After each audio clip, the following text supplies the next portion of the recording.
Можем само да се спомниме дека сите дарби што имаме во овој свет доаѓаат од нашиот Господ. За сето тоа треба да му благодариме.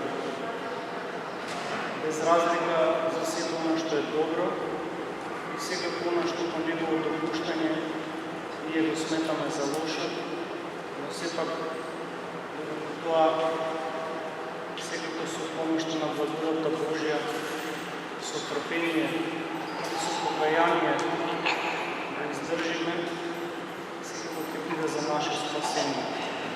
Затоа што Господ секогаш ни го дава оно што е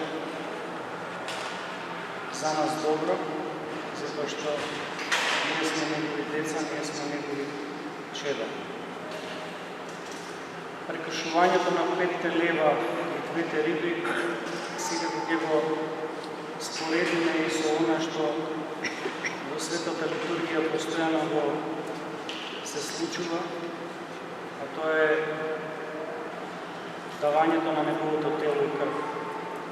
Ете, и тука се оној најголем дар што ни е даден, а тоа е да го вкусуваме нашиот Господ и Спасител преку неговото тело и крв, преку светата причест, за да бидеме во единство со него.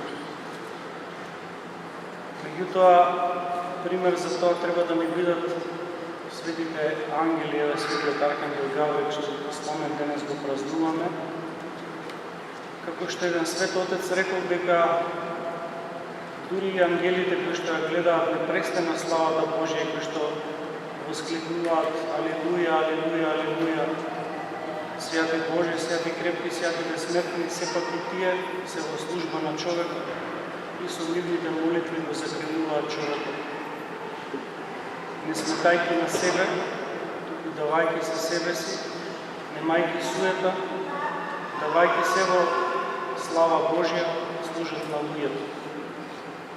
Ние можеби ќе речеме дека тие се безтелесни и не можејќи да му будат на телото и таква е нивната служба. Меѓутоа тоа не е така, затоа што нашиот живот ако биде исполнет со молитва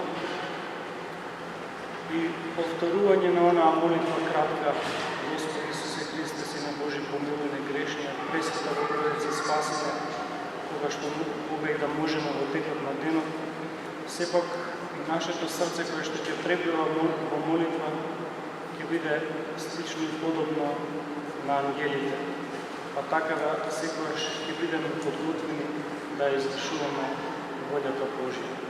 По молитвите на светиот архангел Гавриил, на сите свети ангели, Господ да не помилува и спаси.